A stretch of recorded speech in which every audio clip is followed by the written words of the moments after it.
Alright guys, so as promised, we got a special treat for you guys today. Got something nice for you. We're gonna be giving out some Gen 6 shiny Pokemon. It's gonna be our first Gen 6 shiny Pokemon giveaway.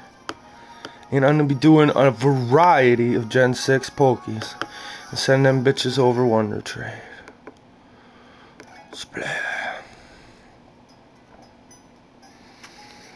Alright guys, let's get this started. You don't mind the Deontay right here.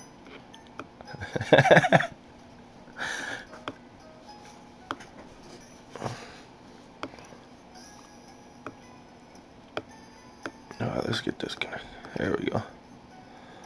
Oh, Scott's on. Let's say hi. That's nice, our buddy Scott. Scott helped us test all the Gen 6s, so it stinks. If you got Scott on your list and you run into him, tell him thank you.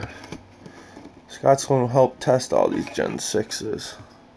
It's nice enough to take time out of his day to help us out and make sure everything was fucking honky-dory. So, let's get this shit started. Let's get signed into Wonder Trade here.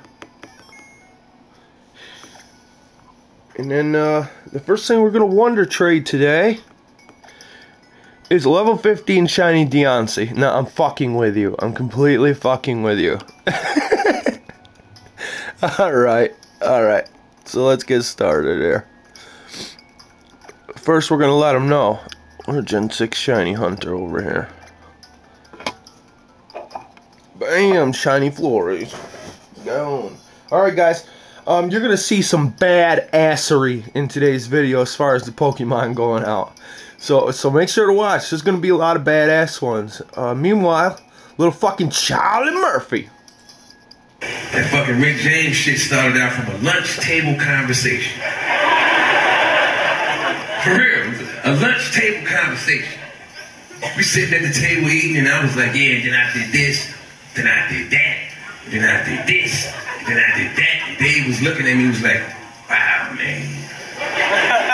You gonna turn that shit into a sketch. And I got insulted. I was like, sketch, motherfucker, this is my life, bitch.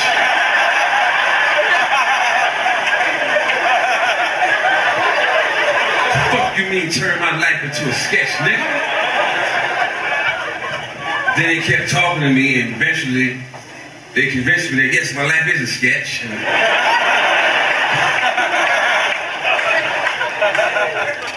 We did the shit. The way it worked out, everybody liked it. I'm highly appreciative of that. Yeah. But there is a small community of folks that even though they liked it, they got the wrong message. And they run up on me in the street and say stupid shit like, so Charlie, you the motherfucker that Rick James used to slap, right? Didn't Rick used to stomp you on the couch? What the five fingers say to the face, Charlie?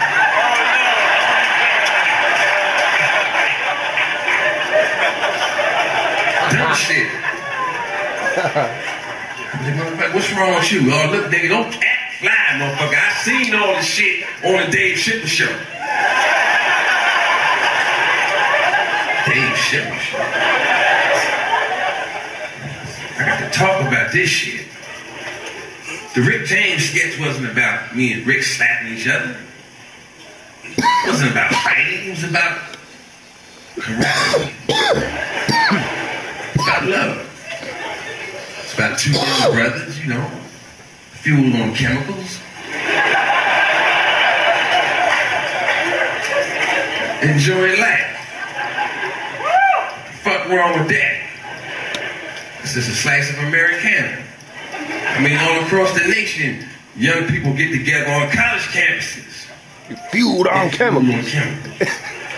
Enjoy life. They have cake parties. You don't know what a cake party is, right?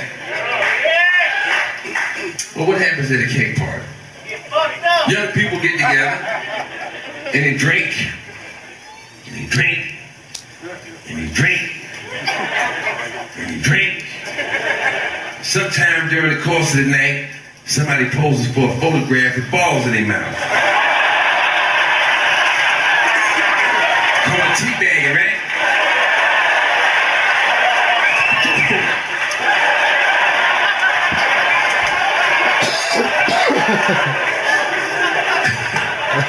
Me and Rick never teabagged each other.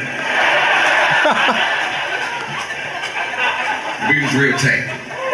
I want y'all to know from my lips while me and Rick was as tight as we were. When I met Big James, I was 25 years old.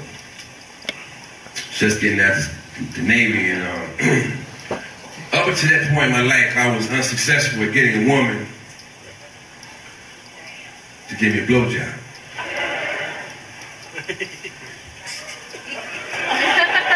I'm not a psychic, but right now I can feel the whole room going, God damn, nigga. Even the elephant man had his dick sucked by the time I was 25. What is your problem? I ain't got no excuses, man. I mean, it ain't like I didn't ask. They would just leave me standing there like this.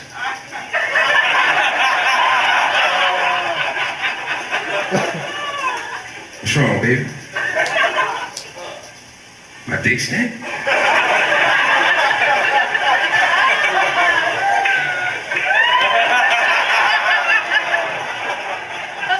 Irish Spring. This went on until I actually began to believe that dick sucking was a myth. Really, this is another lie that men made up on their dicks. You know, because men like to lie on their dicks. Yeah, Charlie, I had the bitch like this, man. Then I flipped her over, I popped it in her mouth.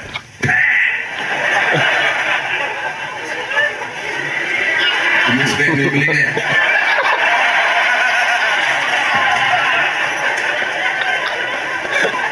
Went over to Rick James' house on Friday.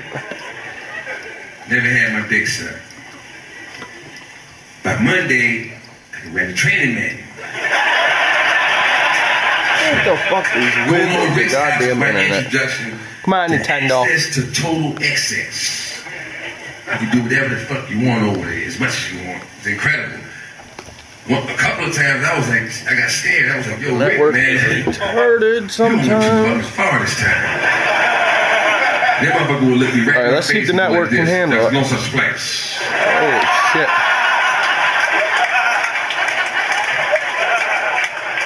How the fuck does that feel? I never forget it, boy.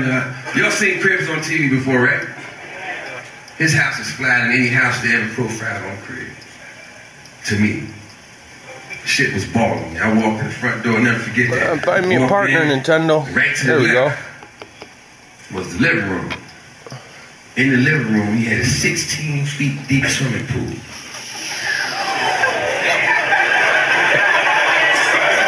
In the living room. Not the backyard or the pool house. The living room. 16 feet deep. Filled to the brim with bitches.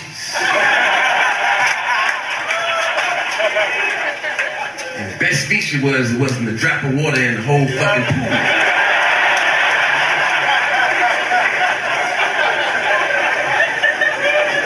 I tore my shit off quick and dove in, you know. But till my balls was flat.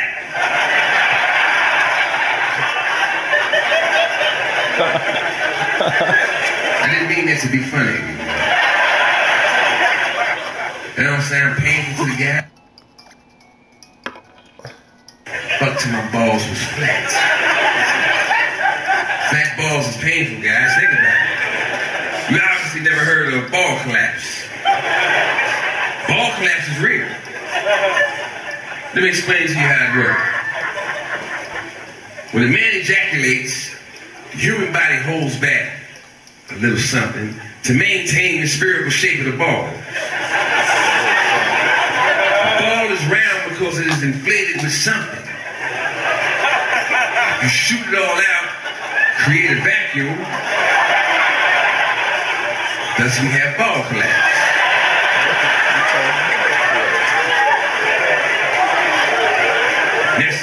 painful shit, boy, trust me. Ball collapse hurt. Ball collapse is so painful. You know how women be talking shit? Men don't know nothing about pain. Women have babies. I be like, bitch, you don't know nothing about pain. I had ball collapse. Right? Ain't no epidural for ball collapse. Painful shit. Remember like yesterday when my ball collapse kicked in. Pain shot through the back of my nutsack and out the tip of my dick into the floor.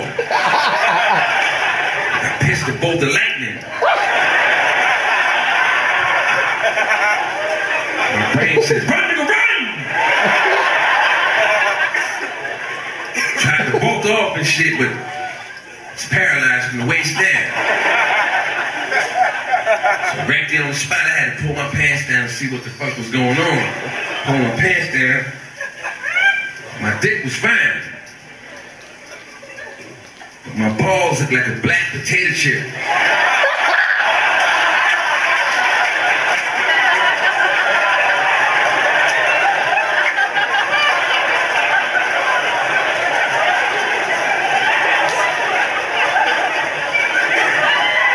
I went into deep shock right there on the spot.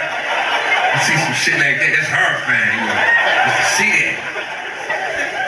I went into shock, like you may have seen on television or on a movie or whatever, motherfucker get hit by a car, and he get up and his leg is broke, and the bone is sticking out this way. But he's still standing on the motherfucker. Like, how the fuck is he doing that? He got a little blood trickling down his ears. Then the motherfucker walks off on a broke leg.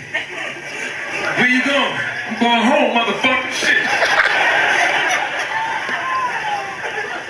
That's not him talking at that point.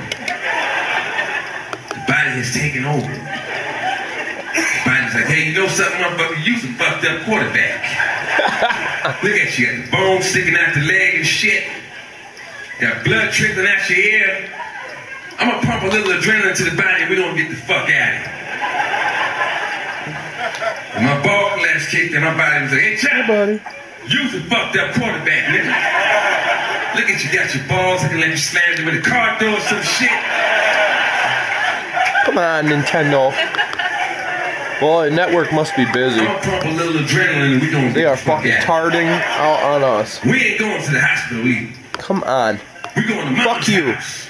A bajillion motherfuckers out there and you can't find me a trade. Fuck you, Nintendo.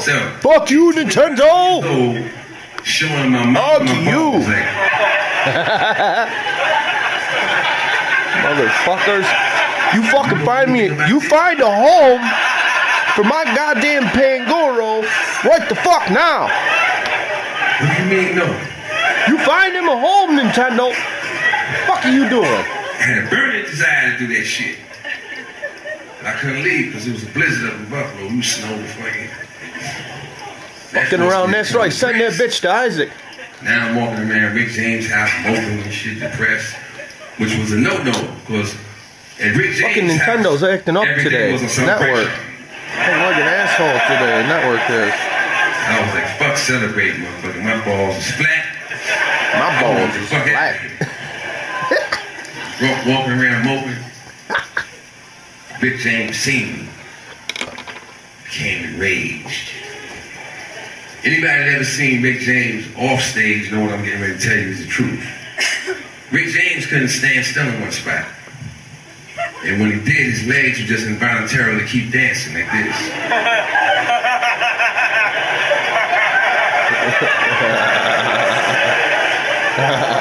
And his lips was here and shit.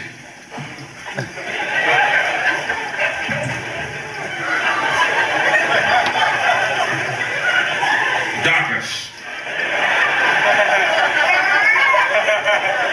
Darkness. Come here, nigga.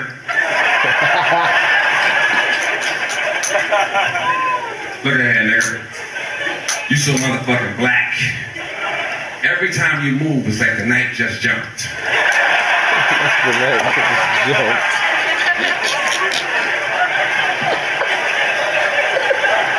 Black bastard. Walking around my motherfucking house making these long ass motherfucking faces fucking up the vibe and shit. I'm Rick James, bitch. Smile, nigga, you in Shangri-La. Smile, nigga, you and Shangri-La.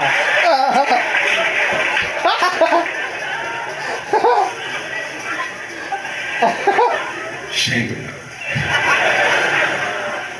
Nigga, my balls is flat. All I wanted was a blowjob. I ain't asked to be no super freak. Call me a cab to my mama's house, man.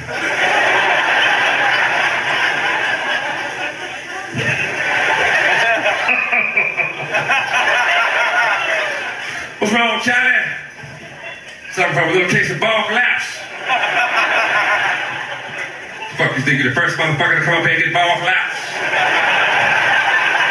Nigga, I invented ball collapse.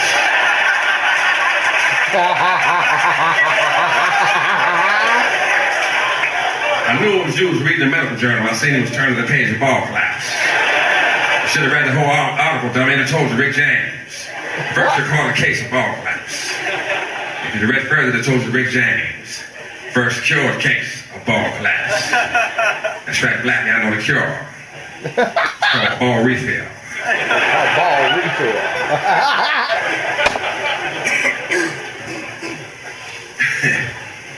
Ball refill. Hey, look, man, you know, I know me and you just met tonight. You probably don't think that, you know, I strike you as the type of person that'll walk up to you and pull a pencil out and stab you in your fucking eye.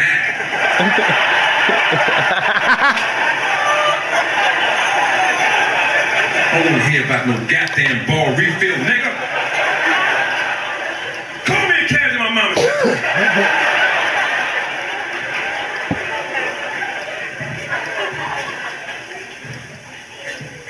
Nigga, you must have lost your black ass mind. What's the Rick James house in front of me in my own home, nigga?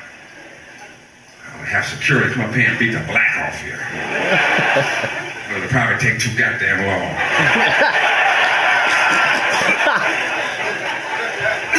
Tell you what, nigga.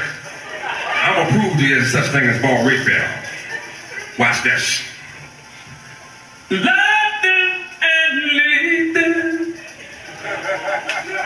When this nigga hit that note, all these bitches just start pushing up through the floorboards and shit.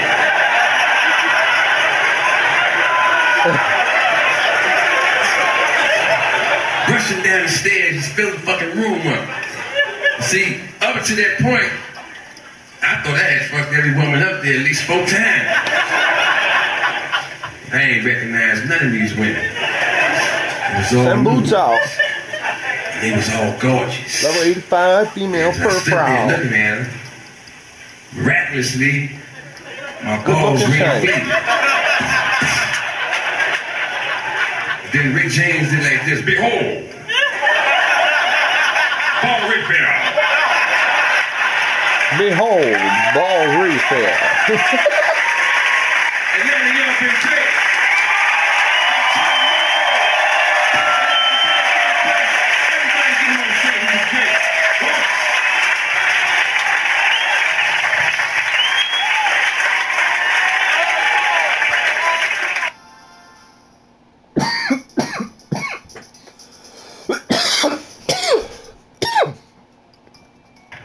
All right, when I first, started rolling with my brother, I was doing security.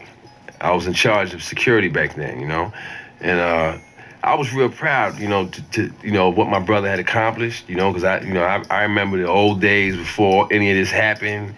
I remember the puff rice with no the sugar smacks that didn't have the sugar on. It was just the smack. I remember the welfare peanut butter tearing up the bread. Okay. I remember. Explain the thing about when you didn't understand the welfare peanut butter till you got older. Oh, welfare peanut butter? Well, welfare peanut butter is kind of like a Mary Jane. Imagine trying to take a Mary Jane and spread it on the bread and make a sandwich. Well, now that when I went to the Navy, I found that if you take some cooking oil and add it to the welfare peanut butter, it turns into like Skippy. It's nice and creamy, and you can spread it. But I didn't know that when I was a kid, you know what I'm saying? So we fucked up mad bread trying to make peanut butter sandwiches and shit. So to go from that to go from the apartment to the house in Long Island to, you know, having this brother that became a star, you know what I'm saying? And knowing that, you know, when we was growing up, they didn't have all these channels on TV. You know, you only had a couple of channels, and my brother pointed at the television and said, I want to be on that one day. And when he pointed at it, you know, I think he was probably one black person on it. It was Julia or something like, you know what I'm saying? It was, so it was unfathomable that he would even become a star, but he did. And I was mad proud of my brother, man. Well, first of all, when we was kids, right? I'm the older brother. So, you know, I put it to you like this. I found out that I could whip a lot of motherfuckers' ass that I didn't think I could whip because they stepped to him. You know what I'm saying? It was guys who I was afraid of, but I've always been more afraid of my moms and shit. So I was like, you know, I don't care if you are Big Butchie, I got to do you because if I go home, my little brother's messed up, and my mother said, well, what did you do? I better be messed up worse than him. You know what I'm saying? My mother was the type, when we in Brooklyn, hang the belt out the window and say, either you whip his ass or I'm gonna whip your ass. Which means the only thing that was acceptable was victory, man. You know, that was the only thing acceptable. I can remember what my brother was doing before I even started working for him. And he was just doing comedy, and he would go and he would do like a high school, or he would go do Hofstra University, or, you know, little sets he was doing around the area. And the ability to go in front of an audience and express yourself and make them laugh, you know what I'm saying? That was like really amazing to me that he had that power, you know, to stand in front of a group of people and say, this is what I think is funny, and I'm gonna make you laugh, and do it. But because he was so good at it, and I was so proud of him, I was like if you didn't laugh, I was real emotional. I probably would fuck you up for not laughing. That's how I felt. Because I felt that everybody should be laughing because I thought it was funny. You know what I'm saying? Everybody else is laughing. But there's always that one hater, that one person that's not going to go with the flow, that's going to try to throw an egg on the show and all that. And I would always react to that person. When I started working for my brother, you know, as security, that was the reason that ultimately led to me not being able to perform that task for him anymore, because I was the hothead security guard. To be a security guard, you have to separate yourself from the person and do a job, a professional job. You can't be reacting to everything you hear or insults or slurs that somebody. And if you're a celebrity, you know, and especially if my brother was a young male, you know what I'm saying, women was on him. I mean, I remember walking through the club, man. We used to go in the club and drain it. He used to drain the club, man. Just walk in and go like this. Do a lap, walk out. All the girls in the club would leave wherever he was going. You know what I'm saying? And so the guys are gonna be saying shit that, you know, fuck that motherfucker, man. Shit. I got money too, nigga. Nigga pull out, you know, this little knot, whatever. That happened a lot. And I used to always react to cats like that. You know? As soon as they do that, I'll be like, what? Bob! Now I'm rolling on the ground with this motherfucker. Fuck that motherfucker, man. Shit. Punk ass nigga. I have to react to that. You know? And it was to the extreme with me where they knew this is what led them to saying, you know what, Charlie, maybe you should perform a different job in the operation here, because, you know, you overreacting, man. You reacting to too much shit. You know, and eventually you're gonna do something bad, man. You're gonna jump on, you know, a midget or a baby or something, man. You just, whoever say something, you know. I almost gave this old man a heart attack on the plane, because he asked us, well, we're a basketball team. And, you know, I took that personal. You know, this was an old white man, and we was in first class, and my man he was real old. And he looked and said, who are you guys? You're a basketball team? And then my brain added this up. Well, he's about 30 years older than us, which means he's from the 60s, where they had the dogs and the hoses and all that. And there was no niggas on first class. So I flipped. I said, no, motherfucker, we the Black Panthers. And I'm the president, bitch. Turn your motherfucking ass around and fly and mind your motherfucking business. And then he was like this. You know, the rest of the flight, he was horrified. You know, that's how I would react. I would always go to the extreme. And the ultimate extreme was one night we was in Chicago, and we were in a restaurant, and there was a football player named Darryl Stingley. And Darryl Stingley, you know, he had got paralyzed from the neck down by another football player named Jack Tatum. He took a hell of a hit. He got paralyzed, you know, which is a very tragic thing, you know. So Darryl Stingley happened to come to this restaurant we were in, and in that time he was a celebrity, and he still had a whole bunch of girls with him, you know what I'm saying? But you know, my brother was in there with the tight leather on and all that. Darryl Stingley, you know what I'm saying? He couldn't move, man. You know what I'm saying? He's over here. So let me give you an idea of what was going on, man. We at our table chilling, right? Now the girls with Stingley, they was paying a little bit too much attention to my brother. So we didn't call it hating back then. When Stingley started hating, man, the motherfucker, he's like this. Fuck Eddie Murphy. Fuck that punk ass nigga. Shit. I got money. The fuck y'all keep looking at this nigga for? Fuck him. Fuck Buckwheat. Niggas corny anyway. I don't like Beverly Hills Cop. It's going on and on and on and on. Loud, man. The whole restaurant could hear it. No one is saying anything to Darryl because, you know, as a culture, you know, as a society, it's kind of wrong to step to this guy. You know? But, you know, like I told you, man, I make my own rules, man. Fuck that, man. If you're a talking head motherfucker and you acting like you forgot that that's what you are, I'm going to hold a mirror up and let you see what's going on. I went over there. I told him, I said, look, man, you want me to flip your fucking chair over? Huh? And stomp your mouth? Because that's the only thing that's moving. You want to lose that? Huh? And he looked me in the eye and he seen that I was dead serious. I was going to flip that motherfucker's chair over and stomp his mouth, man. And he got horrified. I said, I'm going back over to my table. If I hear one more peep out of you, man, when I come back over here, I'm gonna fuck you up, man. Now shut the fuck up. And you know, then his eyelids was trembling because that's the only thing that can move. And he's sitting there and shit, you know what I'm saying? So I go back to my seat and I sit down. My brother was like, yo, man, wait, that was messed up, man. I said, you hear him saying anything wrong about you anymore? See, that's how messed up it is. You hear any more Eddie Murphy's a bitch, fuck Beverly Hills Cop? The nigga silent, right? That's how it's supposed to be. He's supposed to be enjoying his meal, shut the fuck up over there and eat his meal. Right. That's what he's doing there. Yeah. And the girls that was over there, they was quiet. And I heard one of them say, Darryl, you're not eating anything. He had lost his appetite. You know what I mean? I'm sorry I ruined his meal, but he wasn't ruining mine. I'm not hearing it. You know, and it was all stemming from, that's my brother, man. I'm not having it. I was to the point where, man, if I went to a show and you was that hater in the audience that shit wasn't fun, jamming you, man.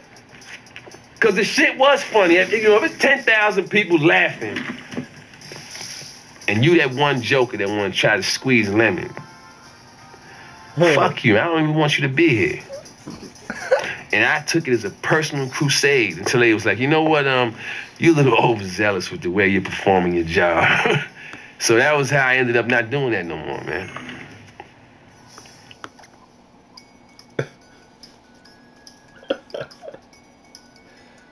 But I'm gonna tell you, I'm gonna be honest with you, because I've been doing this for a minute, just going from city to city, doing shows.